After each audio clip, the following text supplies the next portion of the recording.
দেখেন আমরা নরমাল একটা মেয়ে, আমরা যদি কোনো একটা জায়গায় সাক্ষাৎকার দিই, এর নিচে আপনারা দেখবেন কত শত আইডি কত বাজে বাজে কথা বলে, একটা নরমাল কথা বলে। এই জিনিসগুলো কতটা সমীচীন। আবার শিবির বলে তারা নাকি নারী বান্ধব ক্যাম্পাস আমাদেরকে উপহার দিবে। আসলে কতটা সুন্দর নারী বান্ধব ক্যাম্পাস তারা উপহার দিবে, এটা আমরা কালকেই দেখতে পেয়েছি। আমরা দেখতে পাই বিগত যে আন্দোলন সংগ্রাম হয়েছে, তো সেই ক্ষেত্রে আমরা দেখেছি নারীর অবদান কতটুকু, নারী শিক্ষার্থীদের অবদান। এই যে আপনারা যদি 2 দিন আগে চট্টগ্রাম বিশ্ববিদ্যালয়ে দেখেন, যখন ছেলেরা একদম ক্লান্ত হয়ে গেছে, আন্দোলন থেমে যাচ্ছে, তখন কিন্তু নারী শিক্ষার্থীরা তাদেরকে জন্য খাবার রান্না করে নিয়ে আসে। এই যে নারীর অবদান, যে কোনো আন্দোলনের ঢাল হিসেবে ভাইদেরকে রক্ষা করা, কিন্তু দিন শেষে কি হয়, তাদেরকেই সেই ভাইরাই তাদেরকে স্লাট শেমিং দিচ্ছে, বিভিন্ন অপবাদ দিচ্ছে, ধর্ষণের হুমকি দিচ্ছে। আমরা এই ধরনের ক্যাম্পাস চাই না। আমরা কোনো ধরনের মৌলবাদ, ধর্ষক, নিপীড়ক এই ধরনের হুমকির মুখে থাকতে চাই না। নারীরা আমরা নিরাপদে পদচারণা করতে চাই। যখনই দেখি কোনো নারী দৃশ্যমান রাজনীতিতে আগাই যাচ্ছে, নারীর ক্ষমতায়ন বাড়তেছে, তখনই তাদেরকে এই ধরনের বিভিন্ন ব্লেমিং দিয়ে তাদেরকে পিছিয়ে রাখা হচ্ছে। আর তো আমি প্রথমেই বলতে চাই, আমরা যারা মনোনয়নপত্র গ্রহণ করেছি, এই ডাকসু নিয়ে মনোনয়নপত্র গ্রহণ থেকে শুরু করে আজ অবধি আমরা কিন্তু প্রতিটা সময়ে মেয়েরা হেনস্থার শিকার। আপনারা যদি বঙ্গমাতা শেখ ফজিলাতুন্নেসা মুজিব হলের দিকে তাকান, সেখানে কিন্তু আমরা যখন মনোনয়নপত্র গ্রহণ করতে চাই, সেখানেও কিন্তু একটা মবের সৃষ্টি হয়েছে। এবং আজকে একজন আপু, আমার শামসুন্নাহার হলেরই, তো ফাহমিদা আপু যখন রিড করে, তার ব্যাপারটা কিন্তু লিগ্যাল ছিল। তো এই লিগ্যাল দাবিটা নিয়েও একজন আলী হোসেন, সে হচ্ছে কি বললো যে তাকে গণধর্ষণের জন্য পদযাত্রা করা হোক। এই জিনিসটা কতটা সমীচীন। আরেকটা জিনিস আপনি দেখবেন, আমরা কিন্তু এই নারী বান্ধব ক্যাম্পাসের জন্য আজকে পদযাত্রা করেছি, কিন্তু এটা যদি সত্যি, এবং শিবিরের যে মানুষজন আছে, এই গোষ্ঠীটা বলছে আলী হোসেন তাদের শিবির কর্মী নয়। আমাদের কাছে খুবই যথেষ্ট প্রমাণ আছে। এটা শুধু ট্যাগিং এর জন্য নয়, যেভাবে বলে থাকে আমরা নাকি ট্যাগ দিয়ে ফেলি, এটা আমাদের কাছে প্রমাণ আছে। আর উনি যদি সত্যি শিবির কর্মী না হয়, তাহলে আজকে কেন ওনারা আরেকটা পদযাত্রা আমাদের সাথে করলো না?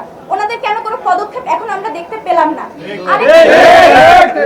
যখন 5 আগস্টের আগে যখন আমাদের জুলাই আন্দোলন হয়, তখন কত শত নারী এই আন্দোলনে অংশগ্রহণ করেছে, কিন্তু এখন কেন কোনো নারী এই জিনিসগুলোতে আসে না? কেন পলিটিক্সকে তারা ভয় পায়? কেন দেশের জন্য তারা কাজ করতে ভয় পায়? কারণ হচ্ছে সাইবার বুলিং। এই সাইবার বুলিং এর জন্যই এখন আমি যদি কোনো একটা আপু বা আমার কোনো জুনিয়রকে বলি যে আপু আসেন আমরা দেশ সম্পর্কে সচেতন হই, আমরা বুঝি, আমাদের ক্যাম্পাসকে নিয়ে আমরা নিরাপদে একটা ক্যাম্পাস গড়ি সবাই মিলে, তারা বলে আপু আমরা যদি কোনোভাবে লাইমলাইটে যাই, আমরা যদি সামনে চলে যাই, আমাদের নামে অনেক কিছু আসে, আমাদের বাবা মায়ের এই জিনিসগুলো দেখে আমরা খুবই হেনস্থার শিকার হই। দেখেন আমরা নরমাল একটা মেয়ে, আমরা যদি কোনো একটা জায়গায় সাক্ষাৎকার দিই, এর নিচে আপনারা দেখবেন কত শত আইডি কত বাজে বাজে কথা বলে, একটা নরমাল কথা বলে। এই জিনিসগুলো কতটা সমীচীন। আবার শিবির বলে তারা নাকি নারী বান্ধব ক্যাম্পাস আমাদেরকে উপহার দিবে। আসলে কতটা সুন্দর নারী বান্ধব ক্যাম্পাস তারা উপহার দিবে, এটা আমরা কালকেই দেখতে পেয়েছি। এবং তারা আজকে কি পদক্ষেপটা নিল, এটা আমরা দেখতে পেয়েছি। তো আমরা চাই, আমরা প্রত্যেকটা নারী যেমন জুলাইয়ে আন্দোলনে অনেক সুন্দরভাবে কাজ করেছি, আমরা দেশের জন্য কাজ করেছি, আমরা আমাদের ক্যাম্পাস ভালো রাখার জন্য কাজ করেছি, আমরা চাইবো প্রত্যেকটা নারী যেন আমাদের পাশে থাকে এবং প্রত্যেকের সচেতনতার সহিত ডাকসুতে কাকে ভোট দিলে আমাদের নারী বান্ধব ক্যাম্পাস আমরা পাবো, এই জিনিসটা যেন সবসময় খেয়াল রেখে তাদের ভোটের অধিকারটা তারা নিশ্চিত করে।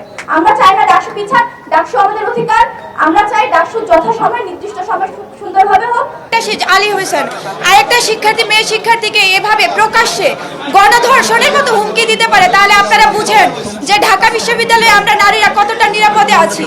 আমাদের এই যে রাজনীতিতে, বিভিন্ন রাজনীতিতে, সামাজিক কার্যকলাপে এই যে নারীদের অংশগ্রহণ এত নগণ্য, এটার পিছনে আমাদেরই সমাজের, আমাদেরই ভাইয়েরা দায়ী। আমরা দেখতে পাই বিগত যে আন্দোলন সংগ্রাম হয়েছে, তো সেই ক্ষেত্রে আমরা দেখেছি নারীর অবদান কতটুকু, নারী শিক্ষার্থীদের অবদান। এই যে আপনারা যদি 2 দিন আগে চট্টগ্রাম বিশ্ববিদ্যালয়ে দেখেন, যখন ছেলেরা একদম ক্লান্ত হয়ে গেছে, আন্দোলন থেমে যাচ্ছে, তখন কিন্তু নারী শিক্ষার্থীরা তাদেরকে জন্য খাবার রান্না করে নিয়ে আসে। এই যে নারীর অবদান, যে কোনো আন্দোলনের ঢাল হিসেবে ভাইদেরকে রক্ষা করা, কিন্তু দিন শেষে কি হয়, তাদেরকেই সেই ভাইরাই তাদেরকে স্লাট শেমিং দিচ্ছে, বিভিন্ন অপবাদ দিচ্ছে, ধর্ষণের হুমকি দিচ্ছে। আমরা এই ধরনের ক্যাম্পাস চাই না।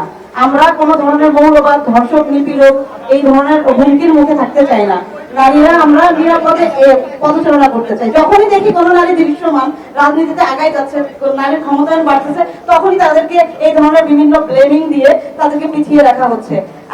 আমরা দেখতে পাই যে সেদিনও রাজশাহী ইউনিভার্সিটিতে প্রচারণার সময় মানে ছাত্রদল মনোনীত প্যানেলকে শিবিরের শিক্ষার্থীরা তাদেরকে ধাক্কাধাক্কি করে।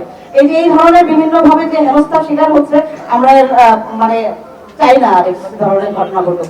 তাদেরকে বলে দিতে চাই, আপনারা এই 7 দিয়ে আর মাছ ঢাকতে পারবেন না। ঢাকা বিশ্ববিদ্যালয়ের শিক্ষার্থীরা, ঢাকা বিশ্ববিদ্যালয়ের নারীরা জানে আপনারা কারা, আপনারা কিভাবে কি করছেন, কিভাবে নারীদের হুমকি দিচ্ছেন, তাদের স্বাধীনতা খর্ব করছেন। ঢাকা বিশ্ববিদ্যালয়ের প্রত্যেকটি নারী প্রার্থীকে নিয়ে আপনাদের নেতাকর্মীরা কি ভাবছে সেটি বিভিন্নভাবে দেখা যায়। একজন প্রার্থী সীমা আক্তার, তিনি প্রার্থিতা ঘোষণার পরপরই তার কমেন্টে গিয়ে নোংরা অসভ্য জানোয়ারের মতো হামলা করা হয়েছিল। তিনি সেটি প্রতিবাদ করেছিলেন, কিন্তু সেই সংগঠনটি বরাবরের মতো কোনো দায় নেয়নি। তারা তাদের গুপ্ত কার্যক্রম গুপ্ত ভাবেই চালিয়ে যাচ্ছে। কিন্তু তাদেরকে বলতে চাই যে আপনারা যে গুপ্ত কার্যক্রম চালাচ্ছেন, আপনাদের রূপ কিন্তু আর গুপ্ত নেই। আপনারা স্বরূপে ঢাকা বিশ্ববিদ্যালয়ের নারীদের সামনে নিজেদের রূপ প্রকাশ করে ফেলেছেন, দাঁড়িয়ে পড়েছেন। প্রিয় উপস্থিতি, ডাকসু ইলেকশন হবে, ডাকসু হতেই হবে, এবং তার জন্য বাংলাদেশ জাতীয়তাবাদী ছাত্র দলের সর্বস্তরের নেতাকর্মী, প্রার্থী তারা তাদের চেষ্টা চালিয়ে যাচ্ছে, প্রচারণা চালিয়ে যাচ্ছে। যে অপগোষ্ঠীটি নারীদের আক্রমণের মাধ্যম দিয়ে নারীদেরকে হেনস্থা করে ডাকসুকে বন্ধ করতে চায়, তাদের উদ্দেশ্য বলে দিতে চায় যে আপনারা সেটি পারবেন না।